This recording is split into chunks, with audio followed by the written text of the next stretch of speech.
Imperial yeast is at it again with their Imperialis project, creating yet another unique proprietary strain through hybridization. In addition to its excellent attenuation and rapid reduction of diacetyl, I-10 Mangostini contributes robust ripe tropical fruit, strawberry, and lychee notes that complement modern hops. And as a Kvike hybrid, it can be fermented anywhere from 78 to 90 degrees Fahrenheit or 26 to 32 degrees Celsius without any negative issues. Head over to imperialyeast.com to learn more about I-10 Mangostini and be sure to pick some up for your next batch of fruity IPA.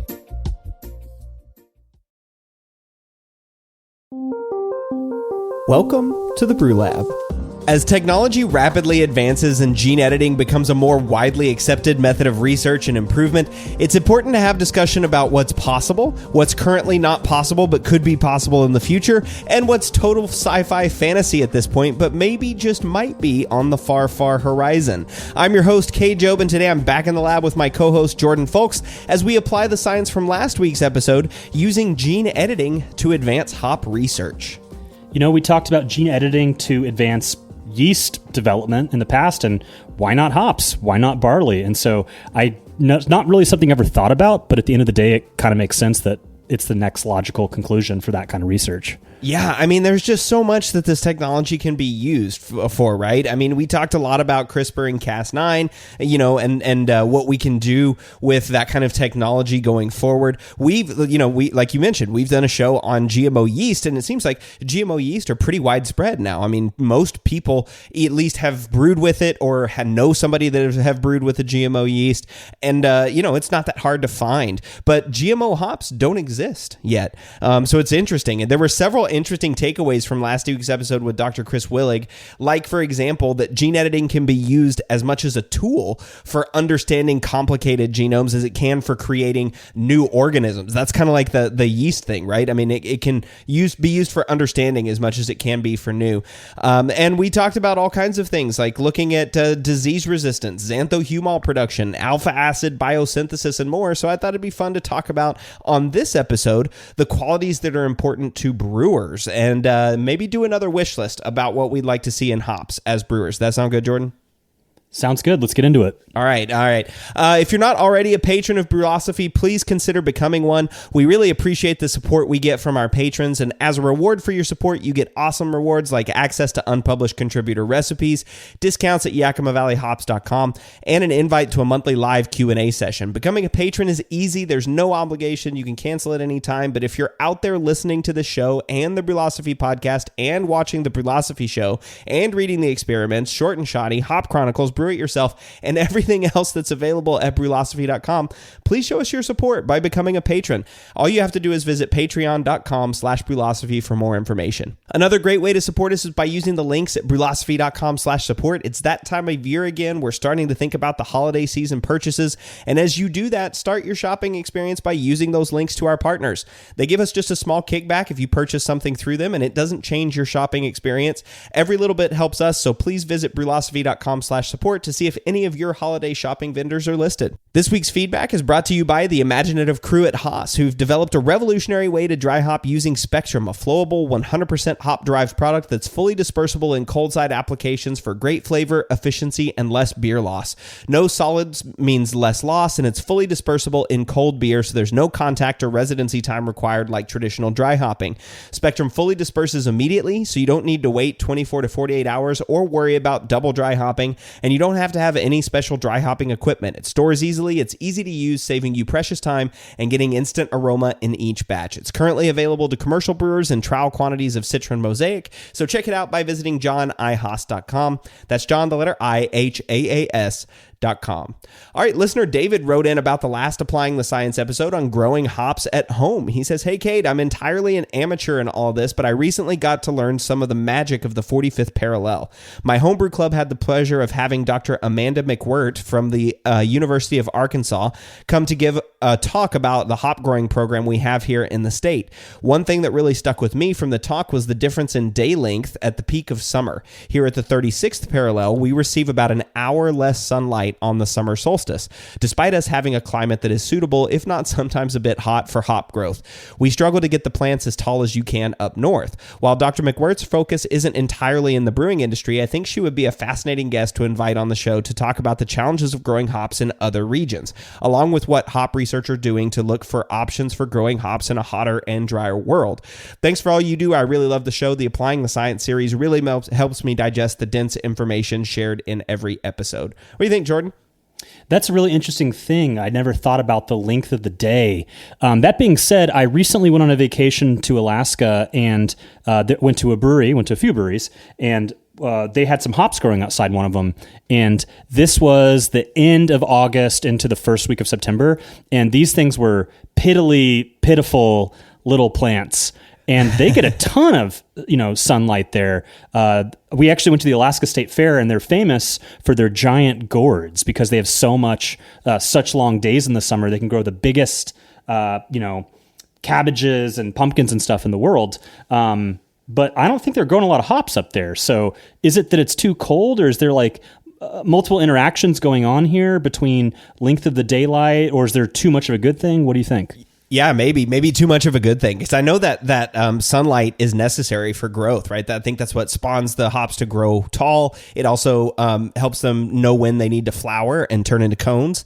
So yeah, I think there's a lot that goes on there. And again, I'm just a fledgling hop expert. I don't know all that there is to know, but it sounds like getting somebody like Dr. McWhirt on the show would be fun to talk about growing hops in other regions. So yeah, very cool. Thanks, David, for sending in that feedback. And so we'll be right back after this short break. We'll talk about gene editing and hops.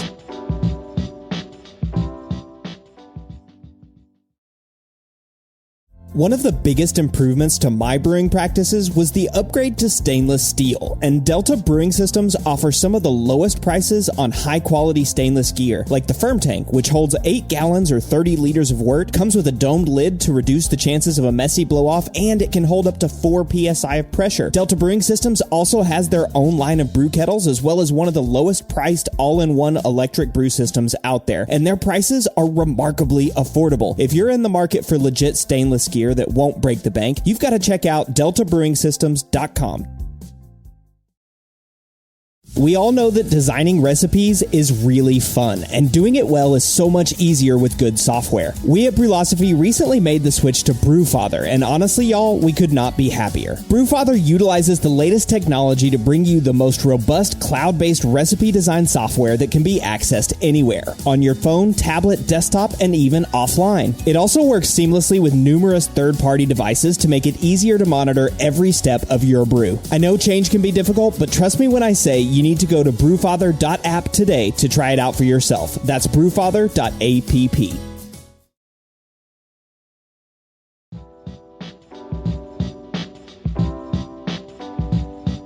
Way back in episodes 112 and 113, we talked about genetically modified or genetically engineered yeasts. I talked first with Molly Browning and Avi Shayevitz and Laura Burns, Molly and Avi with Lalamond and Laura with Omega Yeast, and then Jordan and I pondered using GMO yeasts at home and what we might like to see in the future using gene editing technologies in yeast. You remember that episode way back, Jordan? I do, and I think there's a lot of parallels here.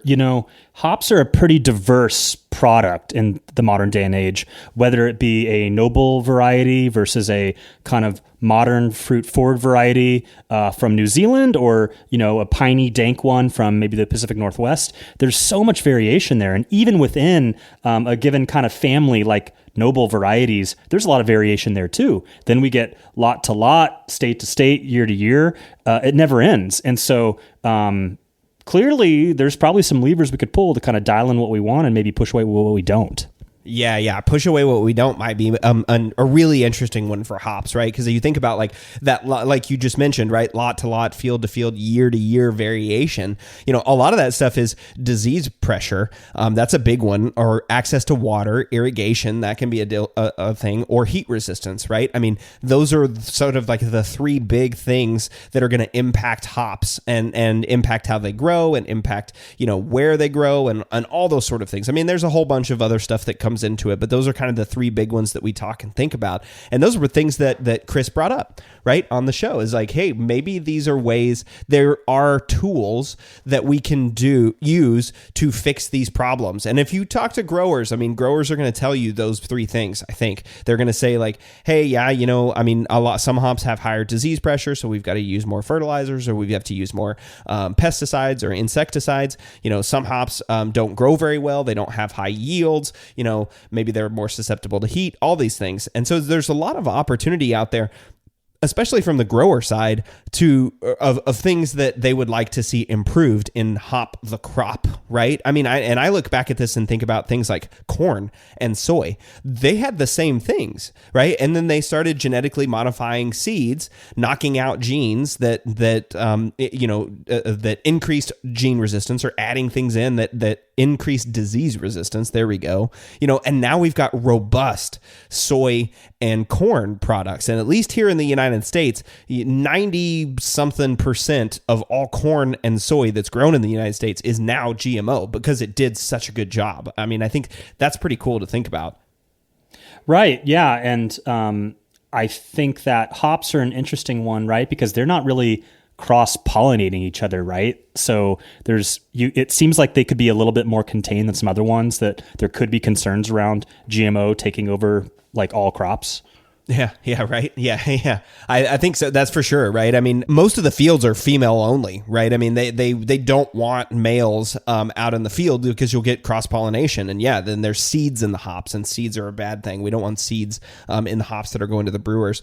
So sort of bringing up this corn and soybean, I thought we started the yeast GMO show talking about reticence or hesitancy or acceptance of using GMOs. And I thought maybe that'd be a fun one to start talking about here. Like, what do you think about GMO hops? Do you think there would be resistance to GMO hops, or would it be more accepted, since there's already some crops out there that are already GMO?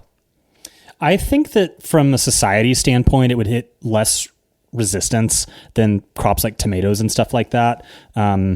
It's going into, beer. It's not something they're eating raw. So I don't think that you would see the same level of pushback that we see from consumers on vegetables.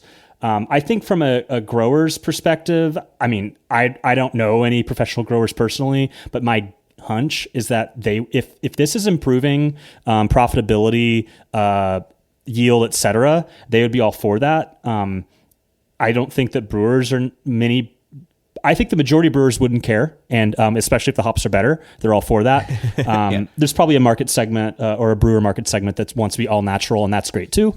And me personally, if this has a sustainability benefit, I'm all for it.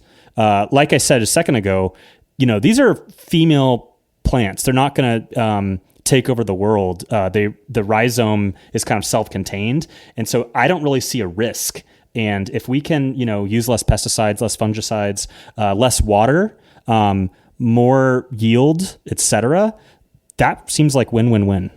Yeah, for sure. I mean, it's funny, though, whenever you said they're all female plants, I was thinking about Jeff Goldblum in Jurassic Park, right? Like, life will find a way, Jordan. but I mean, I don't know. That's obviously science fiction. I don't know how we're not talking about gene editing dinosaurs here. We're talking about hops. But, it is interesting, though, too, because I think that there's also a question of, when does something become a gene edit or GMO? Because, right, like with yeast, when you knock out that gene using CRISPR or something like that, then the organism is changed immediately, right? But we're not talking about that with hops, at least not currently. And when Chris was talking about things that they're looking at with hops, they're not talking about just knocking out a gene and then planting that, right? Like planting that crop. What they're talking about is figuring out what gene it is, right, that might be responsible for disease resistance, or that might increase heat tolerance or something like that. Find that gene and then look at what you've got in your stock, right? Your breeding stock of hops. Look at what you've got and then use that parent to then make some crosses that eventually breeds in gene resistance, right? I mean, the difficult part about hops, and what Chris was alluding to, is it's difficult. Hops are their genome is way more extensive than yeast, right? You can't just knock out one. you can. It would be very difficult to just like knock out a couple of genes and then assume that the plant is just going to go do its thing, right?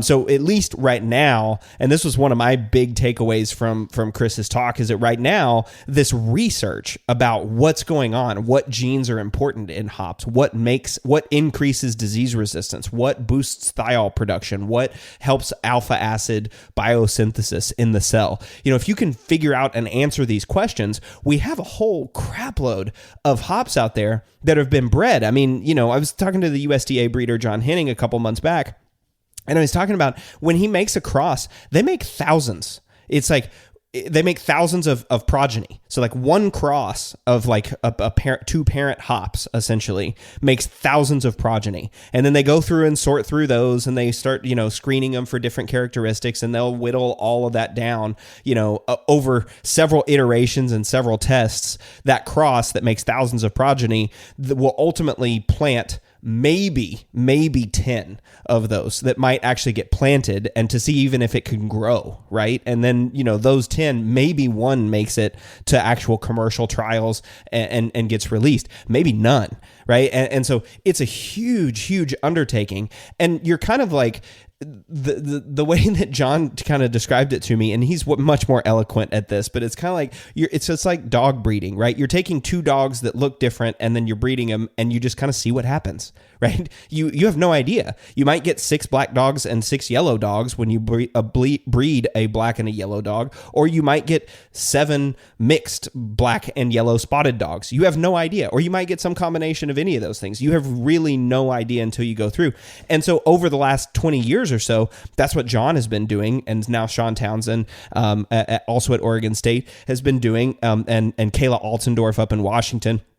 They've been looking at like, okay, what genes are important to hops, and then sort of combining parents, to give the best expected outcomes, right? For things like disease resistance is a very big one for them, and heat resistance also a very big one, but disease resistance being a primary thing.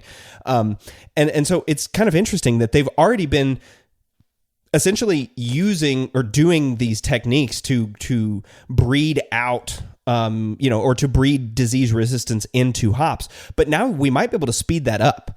And you might be able to say, okay, let's take a look and figure out exactly what genes are responsible for that disease resistance. And let's see if we can find some parents that upregulate that and then breed that into the stock, and maybe take a 10-year process and shorten it to 7 or 5.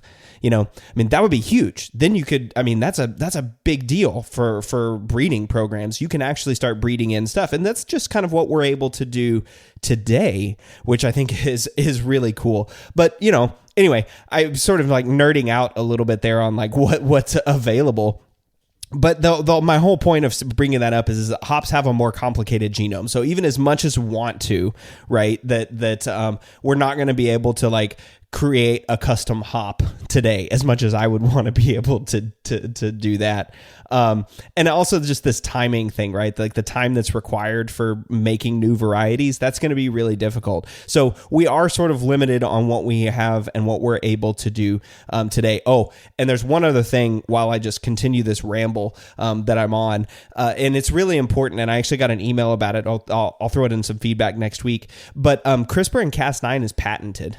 Right. So if you use that technology, whatever to make a commercial product, like a commercial hop variety, you owe the owners of CRISPR and Cas9 a royalty or whatever that language is because you used their technology to create the good. So, places that are using like GMO yeast and using like CRISPR and Cas9 to create GMO yeast owe a royalty back to the people that own that technology. So that's also an expense, right, for hops.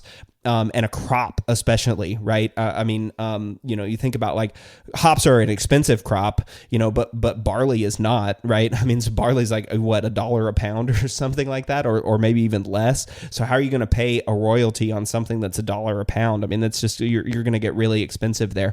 But so that's also something to think about in that, we're not going to be able to just CRISPR-Cas9, chop some genes and make some amazingly aromatic, disease resistant, non-haze forming, whatever hops.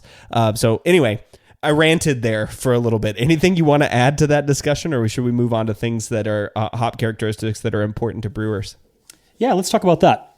Okay, sounds good. Okay, so that was one of the things that Chris was asking about at the end of the show, and also something that we wanted to talk about today was that hop characteristics that are important to brewers. So why don't you start us off, Jordan, and talk about those things that are important to us as brewers?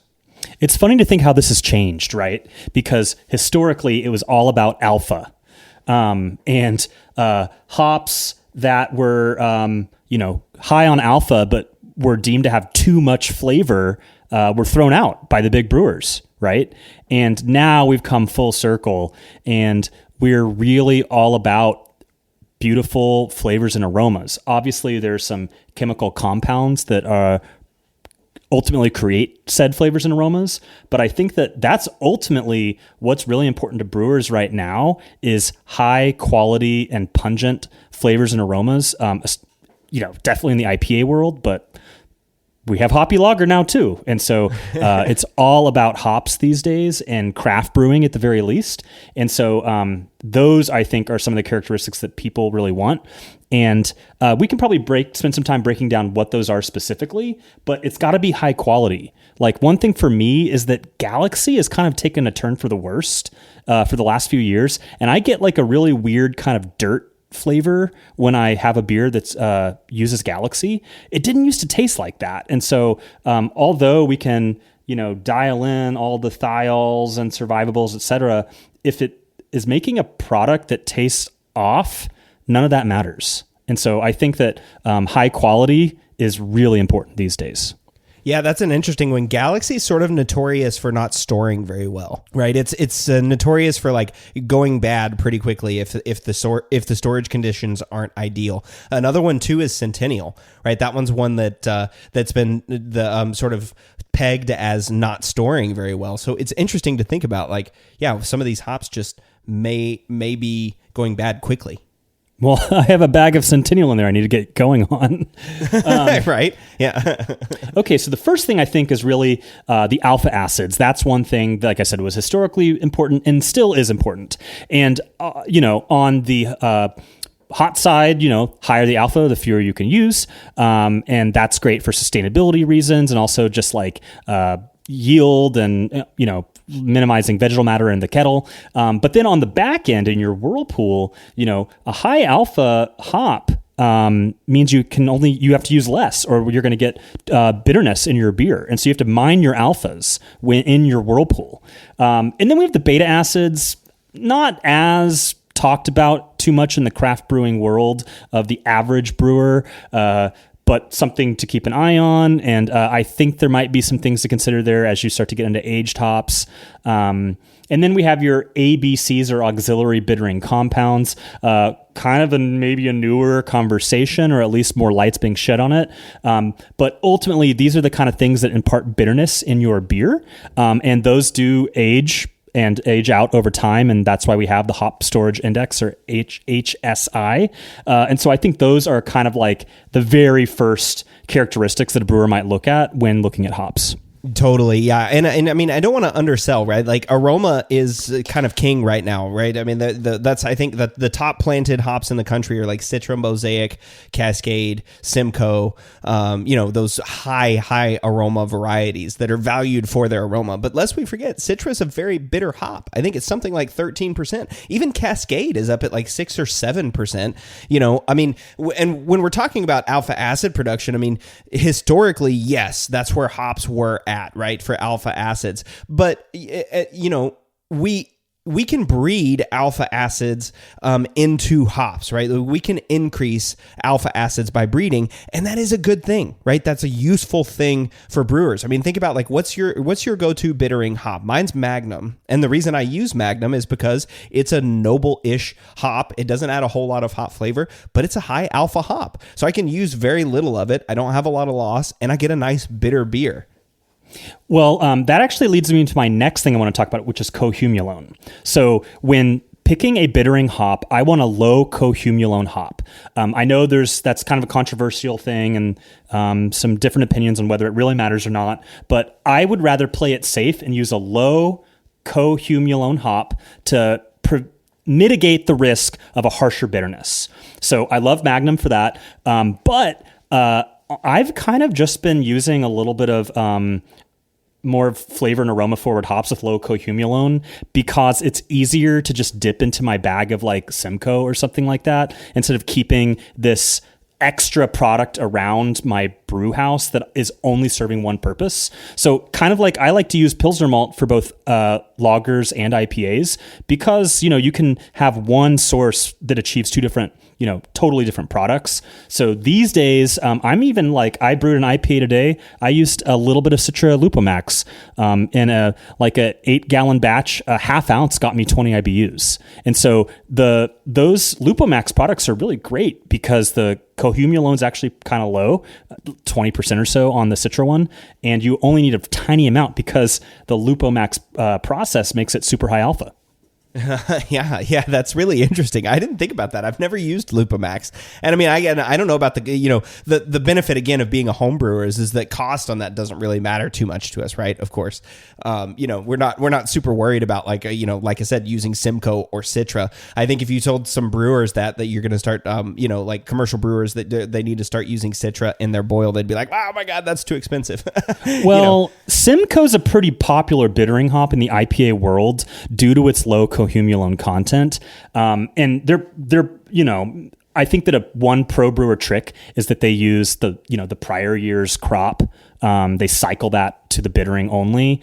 But yeah, the thing is with this Lupomax stuff, the alpha acid is crazy high. And so it's not that expensive because you're using such a small amount because these alpha acid levels are higher than Magnum at that point. Yeah, that's interesting too, because that's a good point about keeping Magnum around, right? Because I think I've got a bag of Magnum that I just had to throw a bag of Magnum away because it was from I don't know if I should have, but I did throw it away because I was running out of room in my freezer. It was a bag of Magnum from 2019 and that I still had around. I mean, we're 2023 now. That's 4-year-old Magnum, which is probably still good for bittering, right? It's probably still just fine, but I needed to get rid of something and it had lasted me for 4 years.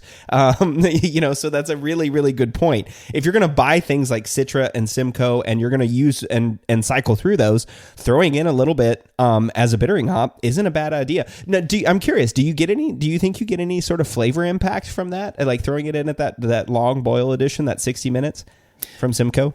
I mean, in a crazy hopped IPA with all the whirlpools and dip hoppings and dry hops that I'm doing, I kind of doubt it, but that would be a cool experiment.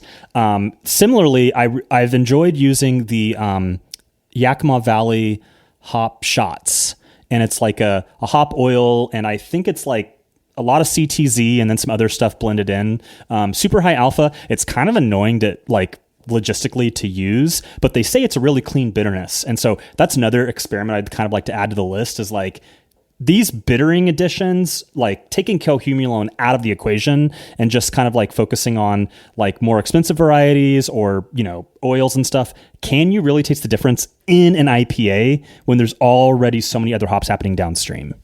Yeah. That would be a really interesting one. And again, all this is again just talking about alpha acids, right? But so those are things that brewers obviously prize. Alpha acids are important. The cohumulone content is important, for some brewers. But then, even then, I'm asking the question, I wonder if you get a flavor impact from Simcoe, right? Because flavor is still, that's a huge part of hops. And again, I think that's where if you're looking at a pound per pound volume, or pound per barrel, that's what I'm talking about, pound per barrel volume of hops, it's certainly coming in the whirlpool and the dry hops, right? Where most hops are being used, because again, alpha acids turn very bitter quickly in the boil. They isomerize and turn into isoalpha acids, and you can use a very small amount. But if you're trying to get a bunch of hop aroma compounds in a beer, that's difficult because a lot of these compounds aren't highly survivable in beer. So there's also this whole concept of survivability that's becoming really popular lately, and I really like thinking about hops in this way, this survivable way. It's really interesting. I mean, YCH, especially Yakima Chief Hops, has been doing a lot and publishing a lot on hop survivables and using like low survivable hops late in the boil and using high survivable hops earlier in the boil or like earlier in the process, because those compounds make it and they survive and they might even be biotransformable. I mean, have you heard of this concept of survivability? Yeah, and so maybe we can break that down for a second there. It's that there are certain chemical compounds that we find pleasurable that are more volatile or less than others, as well as, and there's variability within the hop variety, right? And so it was found that I think Centennial had high levels of survivables.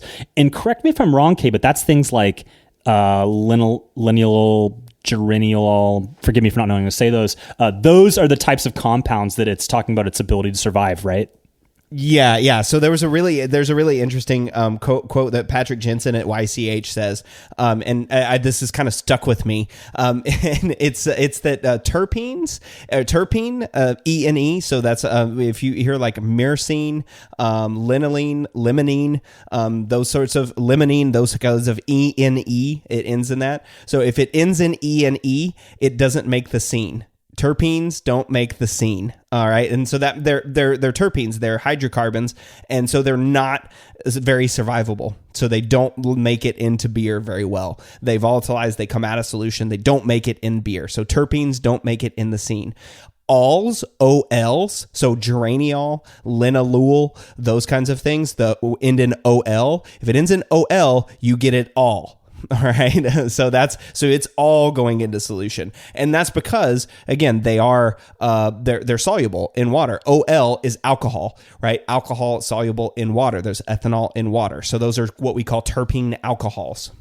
Okay. And so so those are highly survivable, but again, the terpenes are not, and so different hops are different, have different survivability. Hops like Idaho 7 are better for early additions, so that's like late kettle or whirlpool, those kinds of that kind of timing, because they have high survivables. And so Idaho 7 might be a better idea than say Cascade. Cascade doesn't have as high of survivables, so there maybe have more things like myrcene and some of those other characteristic components. And so this is where this whole concept of survivability becomes really important. You can start to think about like, okay, if I do Idaho 7 in the whirlpool, those compounds are going to make it all the way through to the beer. But if I'm throwing Cascade in the whirlpool, a lot of the compounds are going to be lost. If I put Cascade in at the very end, like at the dry hop, I'm going to capture the maximum amount that I'll capture. And that's like a timing thing, right? Like think about like boiling heat, that's going to burn off compounds. Fermentation is going to carry compounds that are going to come off. So if you're trying to get compounds to make it all the way through the beer, Cascade may not be your best example for a whirlpool. So another thing though is like Cashmere, on the other hand, is one that YCH says is great for late hop additions because it is very low in survivables. So you might want to use Cashmere later in the beer, like in the dry hop or post fermentation dry hopping, for example, so that they're survivable. Yeah, and the other thing that's interesting about the survivables chart is it shows the various linalool, etc. What are these oils? No, well, they're components of the oil. Yeah, okay. Yeah, they're components of hop oil. But they're part of like the resin fraction of hops. I don't know. It's very detailed, but yeah, we'll call them oils. It's part of the oils, but they're aromatic compounds in hop oil. Okay. So for the sake of conversation, we'll call them oils. The survivables chart will actually show you the various levels of the various oils per variety. And so that's one thought that's been proposed, is you could kind of like do a good job of mixing and matching in that regard. So if like Centennial's high in oil A and Mosaic is high in oil B, that might be a better approach to combine those two, as opposed to two hops that are both high in the same oils, because then you're not really like maximizing the complexity there. So I think that's a really interesting way to approach this thing. And one of these days we're going to have a calculator that's going to help us dial all this stuff in. I know, right? I mean, and someday I hope that somebody produces a chart, right? I mean, Scott Janis has done a chart in his new IPA book that's in there that's talking about survivables. I mean, YCH has done a lot of work on this with their branded hops. I mean, I'm pretty sure if you just Google survivables, hop survivables, literally the first thing that's going to come up is YCH's chart about that. But I think there's a lot of opportunity to talk about the survivable compounds. But again, back to this like GMO thing, and why are we talking about this? Why is this important to brewers?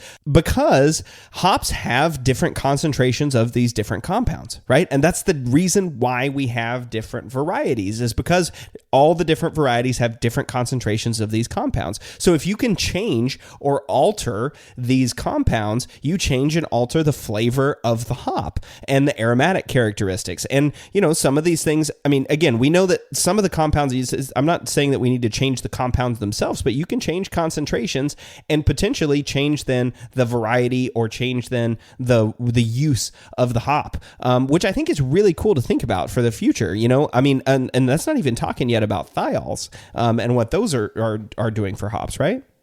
Right. So I guess if you want to talk about thiols real quick, we have both the bound thiol and the unbound thiol, or the available thiol. Free thiol, yeah. Yeah, free thiol, thank you. And so these are, as I understand, sulfur compounds, but they can have really interesting tropical notes. And I really like the free thiols I get from things like Nelson. I used a lot of Nelson in the IPA I made today. And then there's this whole growing movement for freeing bound thiols via interesting techniques to access them, like mash hopping, and then unlocking them via GMO yeast. Me personally, I don't think I've had a thiolized beer, to use the trademark term, that I've liked thus far, but I think they're selling, so there must be a market for it. What about you? You've brewed a little bit with thiolized yeast. Are you digging them?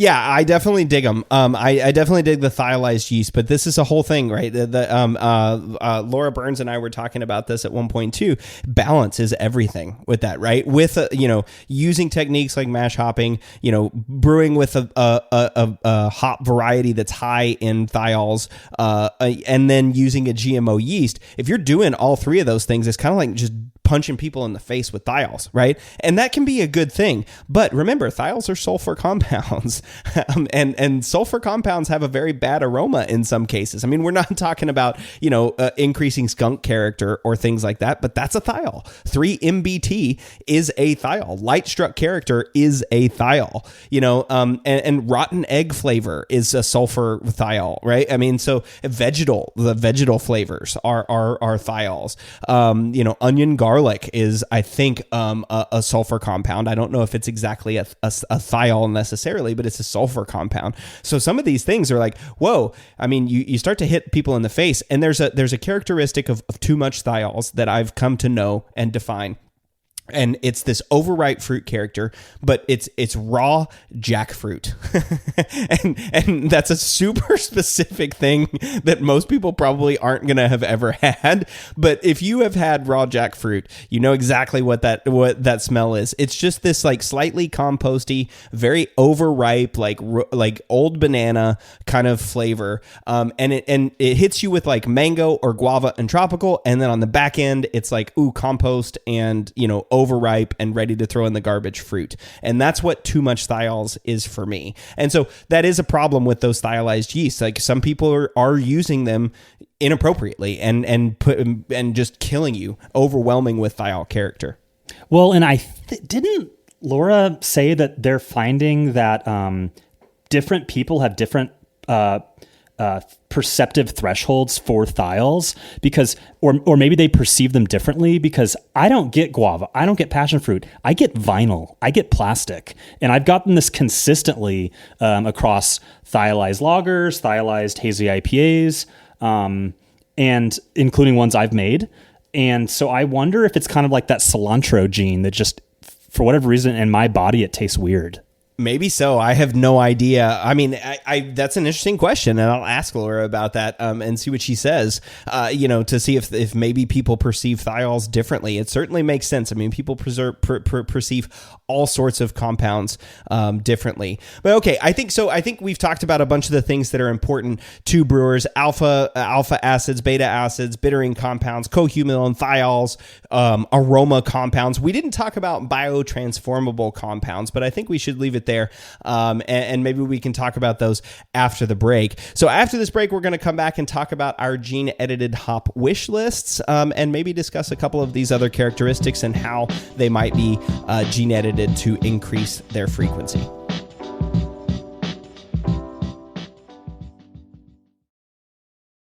Established in 1995, More Beer has been consistently serving the greater brewing community since the times IPA was expected to be bitter and clear, and there are reasons they've stuck around so long. In addition to their massive product selection and excellent customer service, More Beer has locations on both the west and the east coast of the United States, which translates into fast shipping times regardless of where you live. And when you spend more than $59, shipping is free. When you're in need of brewing ingredients and gear, there's no better option than morebeer.com, one of the most trusted shops on the planet. Looking for a fun way to win up to 25 times your money this basketball season? Test your skills on Prize Picks, the most exciting way to play daily fantasy sports. Just select 2 or more players, pick more or less on their projected stats, and place your entry. You can turn $10 into $250. Right now, Prize Picks will match your first deposit up to $100. Just visit prizepicks.com/fan and use code FAN. That's code FAN at prizepicks.com/fan. Must be present in certain states. Visit prizepicks.com for restrictions and details.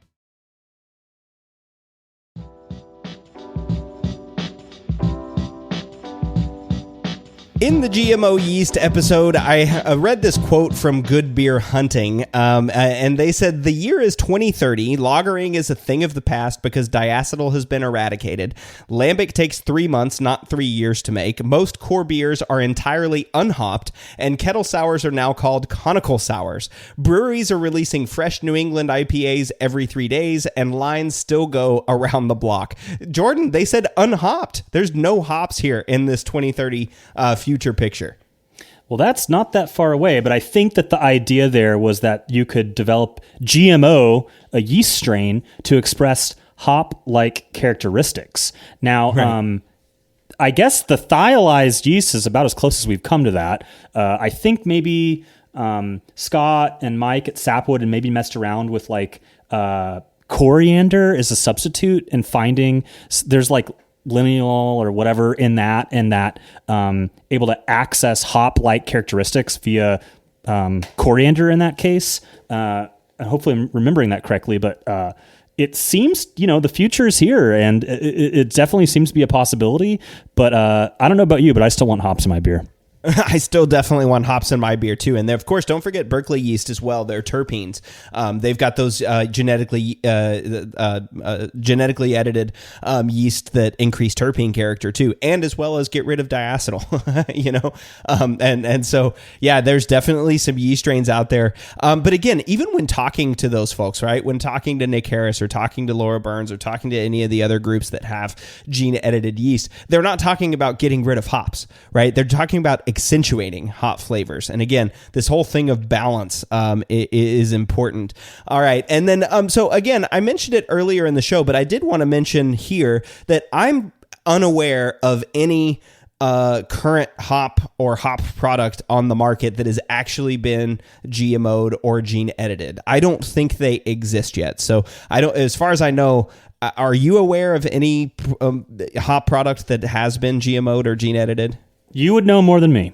Okay. Yeah. So I don't know. And then, so second of all, too, as we talk about these possibilities, right, or things that we might like to see in GMO'd hops, I have no idea if this is even possible, right? And I'm sure you do too, Jordan, but I'll let you answer that question. Some of this might be feasible. Some of it might not. Some of it might create more problems than they solve. I don't know. This is just trying to be creative and sort of generate a list of things that, like, hey, might be interesting to fund some research in. For research that's looking into using gene editing in hops. I mean, I don't know. Yeah, same for you, Jordan. Same go for you. That who knows if these are even possible. definitely over my skis here. Yeah, okay. And I'm not planning on getting out in over my skis or into those skis. These are just my hop Christmas list, if you will, and maybe some things that might be interesting. And one of the last things too I wanted to mention, I meant to mention it in the other segment, was there are currently virus-free hops, and I don't think those are GMO as far as I'm aware, but they're bred to eliminate the viruses or to increase resistance to certain hop stunt viruses that stunt hop growth.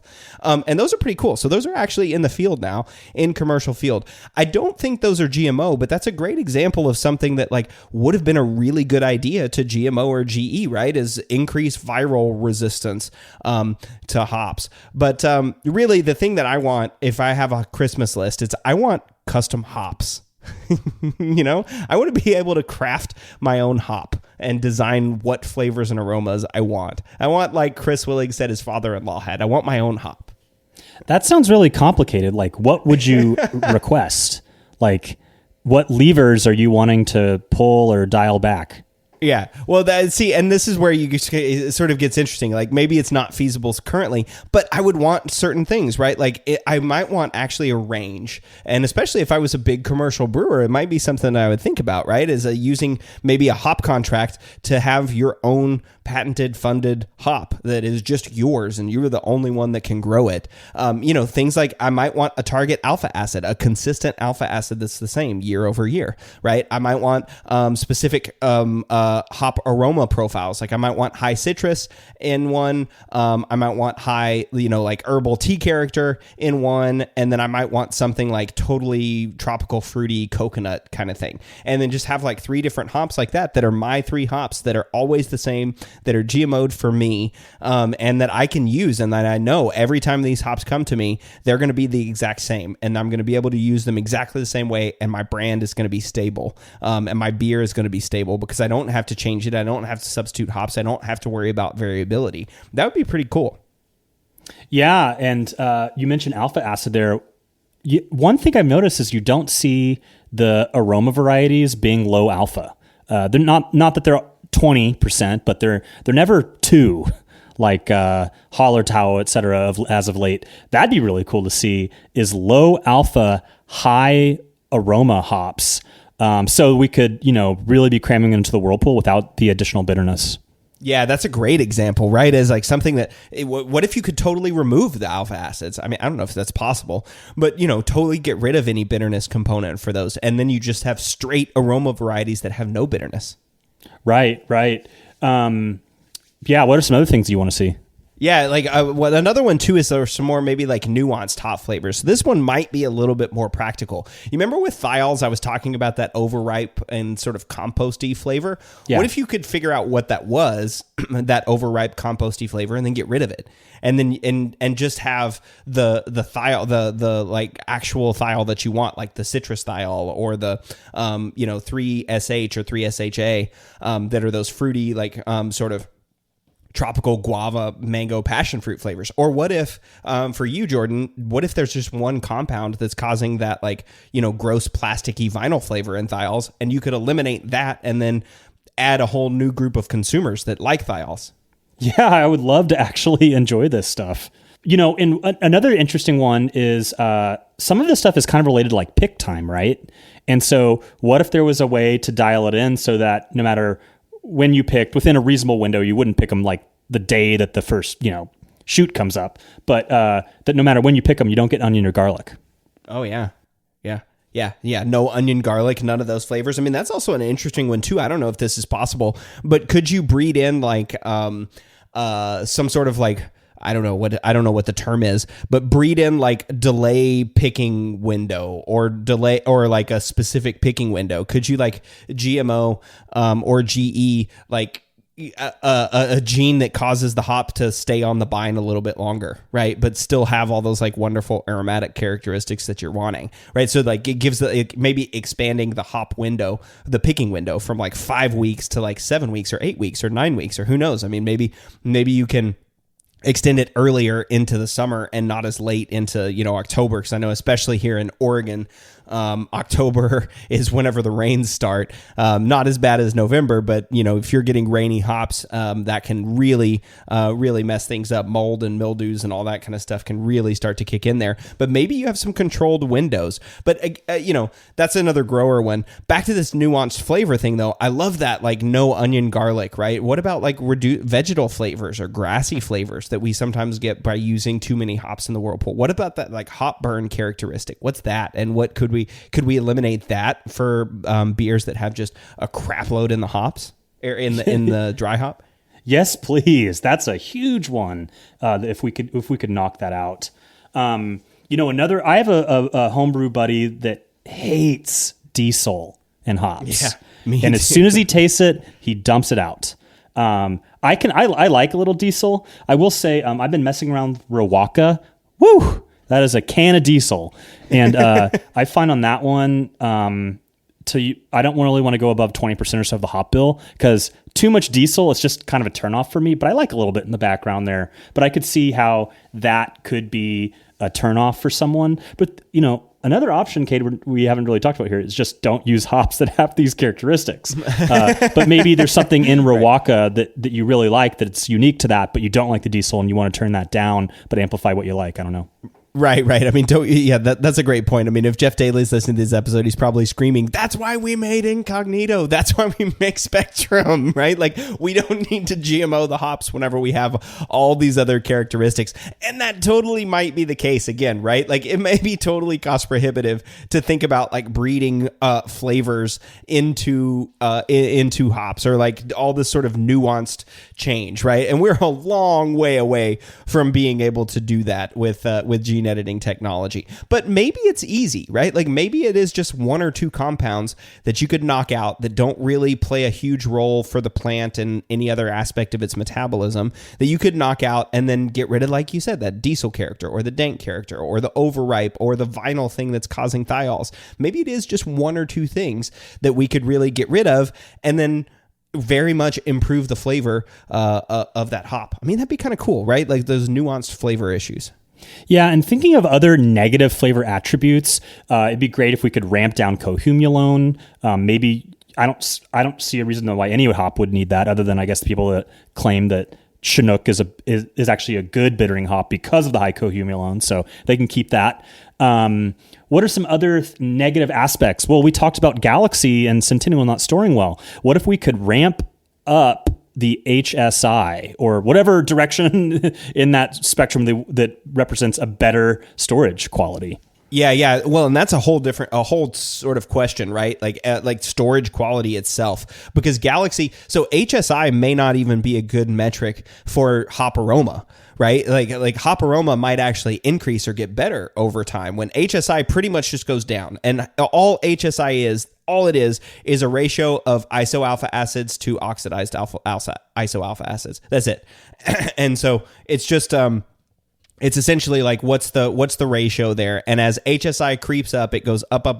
That means that you have less and less bittering acids, right? And so that's really all HSI is intended to show. It's a bitterness metric. It's how long your bitterness is stable. But HSI might be a good proxy for storage. We don't know. I mean, there's interesting research that might be done on that in the next few years. But in talking about storage, what about this susceptibility to oxygen? Right? Like, think about like the purple hazy IPAs. What's going on? What's causing that? Why, whenever we add all these hops to the beer, are we getting shelf life that's only, a week or two whenever we're doing hazy IPAs, and then it's turning, bad? Or like, a month, you have to drink the hazy IPA within a month or it loses all of its hop character or aroma.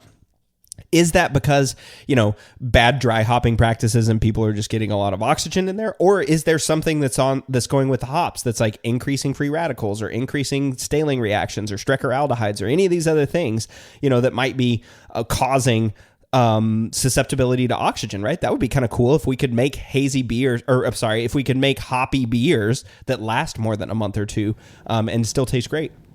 Well, and I think that the hazy IPA turning purple thing is also a function of grist and like oats, maybe. And then maybe there's an interaction also with yeast strains. So it makes you wonder if you could put something in the hop that is mitigating the interactions that are happening with the other agricultural products.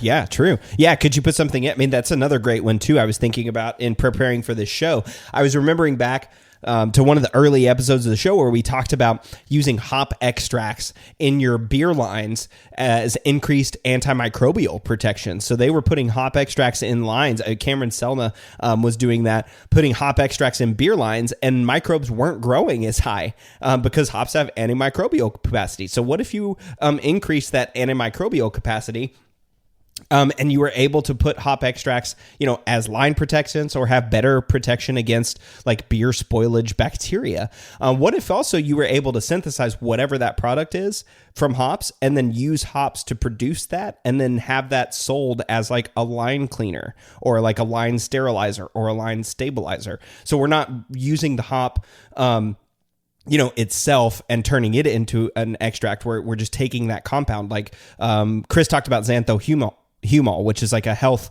compound that might help with irritable bowel disease. So what if there's whatever those compounds are that are creating antimicrobial protection? What if we could synthesize something from hops and sell that as a chemical? And what if you could get that out of the leaves and shoots or whatever so that you're not wasting that material? Oh yeah. What if it is in those? If it's in the leaf and shoot material? I mean, again, this is us just kind of shooting in the dark, spitballing. I have no idea what those compounds are or where they are, right? And so plant breeders or biologists might be listening to this going like, no, that's just not possible. Like, whoa, you guys are just crazy. Quit talking about this. But maybe there is, right? Maybe there's some aspect of that could be in the leaf or the stem or the plant or whatever, like all this waste that's happening because of those compounds. And then another thing too, what about haze, right? I mean, polyphenols from hops bind with proteins to make haze. So hops are a source of polyphenols and increasing haze. What if you could control that polyphenol concentration? Right. As long as you're using a haze positive yeast strain that what they call it, the hazy one gene, because they've seen that there is an interaction with hops there, and that some hops promote haze more than others when in the presence of the hazy one gene. Yeah, exactly. I mean, and you can use haze neutral hops or haze neutral yeast, but what if you could create haze positive or haze neutral hops? That'd be kind of interesting, right? Like, okay, now we know that these hops are haze inducers or haze helpers because they have high polyphenol or whatever concentration. You could actually control some of that. So if you want a stable hazy, you would use a haze positive hop. So if you could have I don't know if Sabro, for example, would be in this issue, but if you want Sabro's aroma, but it always drops clear, maybe you could use something different, a different variety that is haze positive but has similar flavors to Sabro. Or maybe you could make a haze positive Sabro just for hazy IPAs. Who knows? I mean, that's sort of interesting. Yeah, and so maybe finally here, what are some things that hops and beer don't already normally do that you could do? I know one that's been floated is cannabis hops, like that, where the hop itself produces THC. Me personally, I don't want THC in beer, but there's probably a market for that. I don't know that it's actually legal to have an alcoholic cannabis product, but I'm sure someone out there is looking into that. Yeah, certainly not legal now to have THC in your beer, right? That's definitely a regulated federal substance, not legal. But yeah, I heard one of the Dave Gent talking about that. He's one of the actually, it wasn't Dave Gent. Who was it? Steve Strauss. That was him. Steve Strauss. He's one of the hop geneticists here at Oregon State. He was saying that, yeah, the gene for THC is present in hops. It's there. It's just switched off. So you could switch it on and make THC hops. But again, why? That's one of those things that, yeah, I'm not necessarily wanting THC in my beer either. And I don't know what would happen if you made psychedelic hops, right? Or psychoactive hops. Would people start smoking hops instead of cannabis? I mean, I don't know. Right. Who knows? Maybe it would taste good. I don't know. Maybe it would taste great. But yeah, I mean, but there is an interesting thing here too about like secondary markets, right? One of the reasons why hops are so expensive is because the only thing that they're used for is beer, right? There is a small secondary market for xanthohumol, but it's very, very small. And xanthohumol, if that starts to become something that really works for inflammatory bowel disease, you could see a huge increase in hop growth just for xanthohumol production. And secondary markets for products help reduce costs, right? So as costs are going up and hops are getting more and more expensive, if you have secondary markets where farmers can sell the hops, then that ultimately helps, cost sharing and saving. So farmers don't have to recover all of the cost of the hops just from brewers. So those are things too, right? That hops aren't currently being used for is this xanthohumol, compound that's apparently present only in hops. So that's pretty interesting. Fascinating. But I don't know. Yeah. And I don't know if there are other things that hops aren't used for that they could be used for, that might be able to be gene edited in or not. But I don't know. I think that's it for my Christmas list. Do you have anything else on your list that you wanted to bring up, Jordan? No, I really think that we ran the gamut there. Yeah, and I mean, who knows if any of these things are actually possible, and maybe they are, maybe they aren't. Maybe we'll see these in the future. But anyway, it was a fun, creative exercise to just think about, like, how could we change hops and what would we want if we had like an open book to just change things. You know what I mean? Someday, who knows? We might be there closer than you think. Yeah, we might. And if there are hop-related traits that you might want to see, send us an email, Cade@Brülosophy.com. That's CADE, and Jordan@Brülosophy.com. I'd be interested to hear from you. Well, Jordan, anything else you wanted to add about using gene editing to further hop research or make new varieties of hops? I'm a hop head. I love hops. I'm excited to see where this goes. New varieties come out all the time, and the future's bright in hops. Yeah, me too. And it's pretty cool to think about where this technology might take us. All right, well, Jordan and I will be back in 2 weeks with our next Applying the Science episode. We'll see y'all then. The Brew Lab is a production of Brülosophy, where they who drink beer think beer. Don't forget to visit Brülosophy.com to read about our weekly experiments and other brewing adventures, and listen to us talk about it on our other show, the Brülosophy Podcast. Thanks to all of our sponsors and patrons that help make this show possible. If you'd like to receive a reward for helping us do what we do, visit patreon.com/Brülosophy to see how you can do just that. Thanks so much for listening. We'll be back in the Brew Lab with another guest next week. Until then, think beer.